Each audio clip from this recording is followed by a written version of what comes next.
Thank you, Margaret. Well, the shortages come at a time of heightened anxiety around anaphylaxis following the death of 15-year-old Natasha Ednan-Laperouse.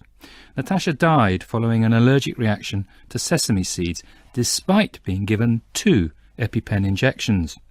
At the inquest into her death earlier this month, the coroner, Dr. Sean Cummings, concluded that EpiPens are not fit for purpose because they don't contain enough adrenaline or have a long enough needle to deliver it.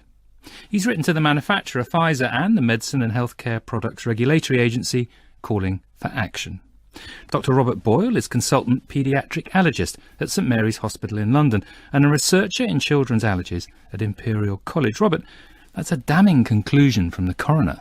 Well, I was quite pleased to see the coroner raise these issues. I mean, a lot of your patients must depend on these products, or similar. Yeah, they do. And, it's a very anxiety-inducing situation because food allergies can kill a young person within minutes. And when a reaction happens and how severe it is are unpredictable. So at some level, people with food allergy need to be prepared for a really catastrophic event at any moment in their lives. And that's obviously very difficult to balance with having a normal, healthy life, doing the sort of social and dietary activities that you'd want to do.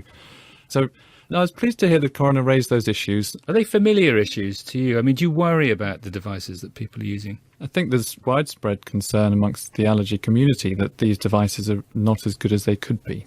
We're fairly sure that adrenaline is the right drug to treat an allergic reaction and that the dose that's being administered through these devices is a safe dose. But there are a number of issues with the devices, starting with those that the coroner raised. The length of needle. For a skinny person, they need a short needle. For an overweight person, they need a longer needle. And each device just produces one needle length for the dose. So there's an issue that the needle length is not always right for the right person. I mean, it seems incredible to me. The EpiPen's hardly a new device. It's a market leader. It's been around for a long time. You would have thought that this is a big market, that they've got this device absolutely perfected by now.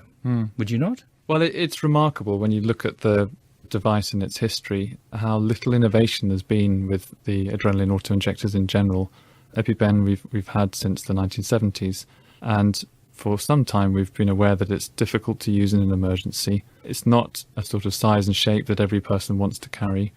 The doses do not encompass the usual dose for treating anaphylaxis in a young adult or teenager. And then there's the issue around the needle length, which has been highlighted by the coroner and also by the MHRA, the regulatory agency in the UK. But why hasn't there been much innovation in this area? I mean, I get the feeling that you and your colleagues would like to see more innovation in this area. Is that correct? Of course, and I think the patients would too, and their parents. People want better devices that are fit for purpose. I think at one level, the industry may not need to innovate too fast because they are selling a lot of devices. This is the best we've got. It's almost certainly better than nothing. So we're sort of reliant on the supply of adrenaline autoinjectors without being able to create enough competitive pressure for the companies to innovate. Talking of competition, there are 2 other brands which we've mentioned. Is there any evidence medically that they're better than EpiPen in any way? Have they addressed any of the issues of the shortcomings of the EpiPen? Well, I think it's good to see some changes there. The Emerade device has the correct dose available for an adult or adolescent, and it has a slightly longer needle length. And those are 2 issues which have been brought up time and again around the EpiPen. So there are 3 devices available. They've all got their strengths and weaknesses. None of them are perfect, but I think it's a positive thing that there's some degree of competition there. Familiarity must be very important here. I mean, I'm thinking of the supply issues. If people were to switch to one of the others, you need to know how to use it, don't you? You don't want to get it out for the first time to use it in anger. Yeah, and that's the disadvantage of having some competitive activity there. Switching from one device to another, and I think an important message for patients in the current situation where you may be switched from one device to another because of the supply shortages, is that if you're switched to a new device, you need to make sure that someone shows you how to use that new device. What about this thing about using adult pens in children? What's your position on that? Can you give someone too much adrenaline? You can give someone too much adrenaline. In general, the doses that are used in the adrenaline autoinjectors have a good safety window.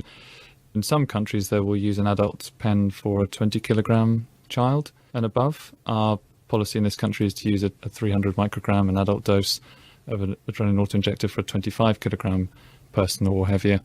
So there's probably some flexibility there around the 20 to 25 kilogram mark, but I don't think you'd want to give the adult EpiPen to very young children, because there's a real possibility of causing some harm in a young infant, for example. What about the impact of these devices over the years since they've been introduced? Are we seeing fewer people die from anaphylaxis?